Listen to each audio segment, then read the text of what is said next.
Last week in Indianapolis, Ford Racing's new initiative to develop a young female driver into a race-winning Nextel Cup driver continued with 4 skilled candidates testing 2 days in midget cars. Erin Crocker, Allison McLeod, Michelle Theriot, and Lindsay Tilton first took to the track for evaluation behind the wheel, and then to Purdue for physical and intellectual testing. Ford's Dan Davis said there was no clear winner, so more than one may receive Ford support. Built Ford tough. I understand Erin Crocker was a standout. She and her brother Seth got their start racing quarter midgets. One of our production assistants, Alan Cavanna, raced with them at the Silver City Quarter Midget Club in Meriden, Connecticut, and says she's got talent.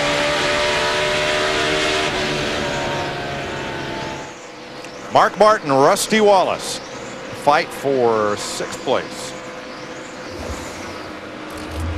Mark, his car has that look of being good on long runs, but you would expect Mark Martin to have that type of a car. Just been seeing Mark, he's just been getting a little bit better every week here lately, and I think he had a great car at Lowe's last week, and they had that ignition problem, but I just anticipate him having a great weekend. He's only 5.5 seconds behind our leader, Tony Stewart, at 20. Behind them, but still on the lead lap, Matt Kenseth in 8th. Dave Blaney's fought his way up to 9th, past Kurt Busch, who's 10th.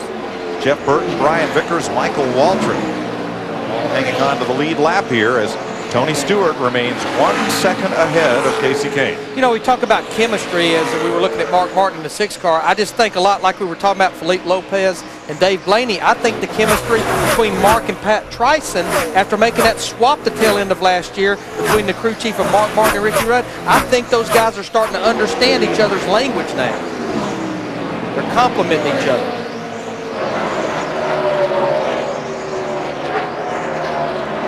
Let's look at a couple of Martin's Roush Racing teammates running in 10th and 11th, Kurt Busch and Jeff Burton. We've had Roush cars battling each other all over the racetrack all day long. They've been running together a lot. 4 of the 5 are on the lead lap. Only Greg Biffle among the Roush Fords is 1 lap down. There's a look at where they run.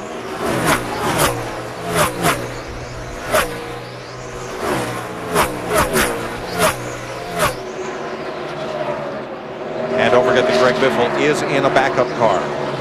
After crashing actually on his qualifying run, a lot like Michael Waltrip. Need to add Mike Wallace to our list of retirees. He's taking the 50 car in the garage area.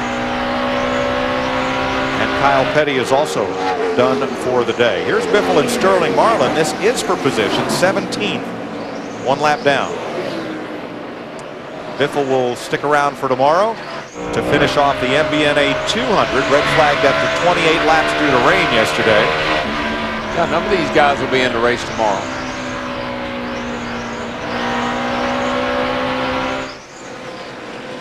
From our Quaker State aerial coverage, there's Tony Stewart. And you have to go back a full second to find 2nd place Casey Kane in the number 9.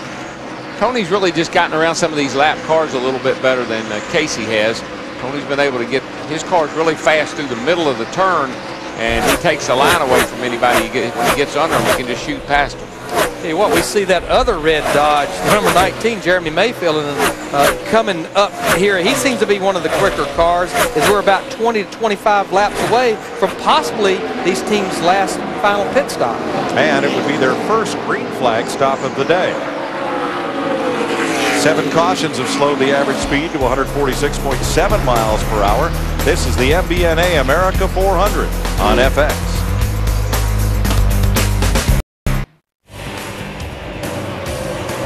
Welcome back to Dover. Tony Stewart dominating. He's led 211 laps of the 400 schedule at the MBNA America 400. You see Casey Kane hot on his heels. He's been putting pressure on Tony all day long as Tony closes up on Timmy McMurray right there in the 42 car as they go off from the corner. But at number 9, he has definitely got his car working on the bottom racetrack just like Tony. And looking for his first win of the year, Kane. So is Tony Stewart. And maybe this could be the beginning of something big. Of course, he's won here before, but if you include this track, he's won at the next 4 tracks we're coming up on here after Dover. It's Pocono, Michigan, and Sonoma and Finian. He definitely has got a liking to all these racetracks, Chris, and what's more importantly is the fact that he can get himself a little bit of momentum and a little bit of a routine going here as far as getting in the victory lane and running the top 5. All that is going to do is propel him into those final 10 races as far as the points are concerned. But as impressive as he's been, this is far from over because Tony Stewart has failed to win the last 3 races he's led the most laps in. If you go back, 7th, 2nd, and 2nd with Atlanta, Daytona, and Charlotte. He's got to be patient. He's got to hit his marks. As we're coming up on that possibly the final pit stop of the day, you've also got to have a crew that can get you on and off pit road. They've done an excellent job so far today. But again, they can't afford to make any mistakes, as well as Tony, as far as speeding down pit road or speeding off of pit road. Coming up on the 300-mile mark, let's rejoin Larry McReynolds, Darrell Waltrip, and Mike Jordan. Rusty way up and almost, did he hit the wall, Darrell, in one? No, but it looked just like Jeff Gordon. He's cut down the right front tire is what he's done. Hold on, coming to the pit. Rusty Wallace, who was the 7th place. Flat tire, W. Flat tire, flat tire. He's definitely going to be luckier than Jeff Gordon, but what is going to be untimely about this, I don't think he can make it to the end from this. He's going to be about 5 to 10 laps short. About 6 laps ago, while we were in commercial, Ricky Rudd had a similar problem. Skated up the hill in turn 2, cut it down to the left and came in for tires, so Rudd has fallen out of the top 20. Dick? Well, Rusty's hit his pit, certainly an unscheduled pit stop, but as you say, very, very fortunate that he did not catch the wall. He had to drop it back just before that tire failed. This is a tough one, like down lap, as a result of what's happened here. Rusty will fall off the lead lap, leaving 12 cars on the lead circuit. Let's have a look here, Darrell. Yeah, he just coming off 4 here, go down the front straightaway. Heads down here to turn 1, he backs off. Now listen, there she goes, she won't go up, she won't cut. Right front soft, you hear little pieces of it flying apart there. Not bad though, not like Jeff Gordon's was. Again, this is the first sustained run we've had today that will lead us toward green flag pit stops. And for some of these drivers, they can't come soon enough. And of course, what's going to be weighing on Rusty's mind, he knows he has to go this distance again, and he's going to be wondering, what's this right front going to be like in 80 laps from now? Wallace actually falls 2 laps down as a result of that green flag stop. Pit stops for everyone are coming, and we'll come back for them.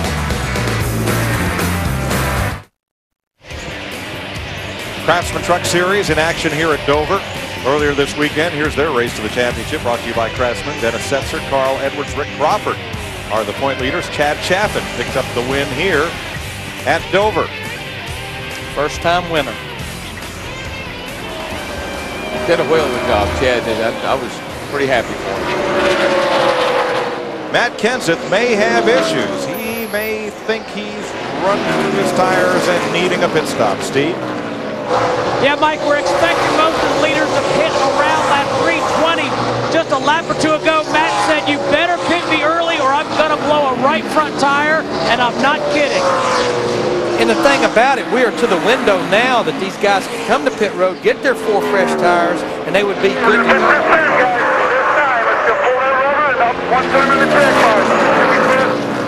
That was Robbie Reiser, his crew chief, telling him to pit. And you saw Matt Kenseth signaling to the guys behind him, hey, I'm going to pit road next time. He's going to give up that 8th position. There you see him signaling again down the backstretch. His teammate Kurt Busch goes by to pick up the 8th spot as the defending Winston Cup champ hits pit road behind Jimmy Spencer. Of course, what Matt Kenseth really wants to happen, as well as Rusty Wallace, is to cycle through these green flag stops without a caution. Steve Byrne. Larry, Matt Kenseth has been fighting a tight race car. There you see they make a track bar adjustment. Justin Nottinstead and Jeremy West changing tires on the car of the defending champion, and their service is done. And Darrell, I'm sure that made him even more nervous about that right front tire, knowing that he's been tight. He also saw that 24 car down there about 100 laps ago. Oh yeah, it only takes one of those to get a driver's attention. What Tony Stewart just got a big break, Darrell. He came up on Terry Labonte, caught him in a bad part of the racetrack, couldn't get right by him, and at the same moment, Casey Kane came up on Jeremy Mayfield, had the same bit of difficulty, so Kane didn't gain. They're still 7/10 apart as the 2 Dodges come to pit road. Michael Waltrip done. Dale Jr. in along with Jeff Burton. And here come Ray Evernham's Dodges. Mark Martin, he's coming with them. Well, these two cats, the 9 and 19, are working in harmony today. Business is picking up on pit road. Here's Matt. And you can see the big red cars coming down pit road. Jeremy Mayfield asked in the 19 car, any adjustments? It's Tony Stewart. A big mistake on the racetrack. Tony Stewart has missed the entrance of pit road as both Evernham cars are on pit road. No adjustments for the 19. The 9 of Casey Kane, he says the car is good on long runs. He wanted a wedge adjustment to the 9 car. As Tony Stewart will have to make his way all the way around the racetrack here on lap 317. We talked about that in the beginning of the show, and I think even that commit cone makes it even tougher to get there to pit road. It's so treacherous getting on that pit road. Yeah, look at Jimmy Johnson. I mean, he was down on the apron in the middle of 3 and 4, so he's got to get slowed down. He's in the first box. Steve? Jimmy Johnson gets slowed down just in time, Mike. Corey Quick and Shane Parks now changing tires. Chris Anderson, the jackman, gets the left side up in the air. No adjustment for Jimmy Johnson. Matt. Tony Stewart making his way to his pit stall. Pulls to a stop. Look for a chassis adjustment. Jeff Gooch Patterson has the wrench in his hand as he goes to the left side. Stewart was a little too tight, needed to be freed up for this final run. As Mike Lingerfeld hits those lugs on that left front, he's down and away. So Stewart, instead of entering the pits as the leader, lost a lot of valuable ground. Remember what happened to him here last year? Pit violation cost him the race last year. And he had the best car a year ago. My goodness, I mean, he's just way, way, way too fast. Once you miss the commit cone, you might as well go around. And it was late in the race when he made that mistake. Dave Blaney is in. He's had a great race for Bill Davis today. Oh, now Ryan Newman's in trouble, pit road. Into the barrier. I'm going to say that's going to be borderline. The caution is out. The caution is out. I think keep going, run right through the pit. the reason the caution's out is he hit the tires down there and knocked some of them out in the race. Okay. You may not believe this, but Mayfield may have just stuck the whole field lap down. We'll see when he comes around how scoring sorts it out. This right here is what caused the caution. Not you, Jeremy. There should be a penalty on Ryan Newman because he came onto pit road and he hit the commit cone. Oh, well, then they called Joe Nemechek for that a couple of races ago. And they asked at the driver's meeting, and David Hoots said twice, you must enter pit road between the cones. So here's Newman again coming in fast. And you get down here, he's a little hot. He picks up all that debris that's on the apron right there. This bad boy is going around and around. There's the cones he hit. And ooh, boy, he was. And there's damage to that car too from those tires. He was really lucky there wasn't more damage over there. I believe he just kind of bent her up a little bit. As he came to pit road, he and Dave Blaney were the last two cars on the lead lap to pit. So we'll see how this sorts out with scoring and how the penalty might be applied. Right now on the scoreboard, Ryan Newman remains the leader. I expect we'll have to adjust that. Because the rule is you cannot even touch those commit cones. It had to be scary for Dale Jarrett's crew there with all that going on right there on their heels. And because things have changed since, I can't tell you who would be the free pass car, because Newman and Blaney at that moment, flag out. I don't know if he's going to open the pits or not. I'll keep an eye on him. they had everybody a lap down because everybody else had made green flag pit stops. So this may take just a little bit of sorting out, as pit road right now is closed. Another fine mess you got to see too. 321 miles complete in the MBNA America 400. 79 to go. The teams may have made their final pit stop of the day, since most of them were just in. We'll see if anyone elects to come back in under this caution flag, but they were on pit road just a couple of laps ago. I would believe Rusty Wallace would be one that would come to pit road because this would put him in the window to get to the end. Those are stacks of tires tied together to protect the entrance to pit road, the water from the rains over the last couple of days here. They'll clean that up to get us back on the green. Ryan Newman brings out the yellow.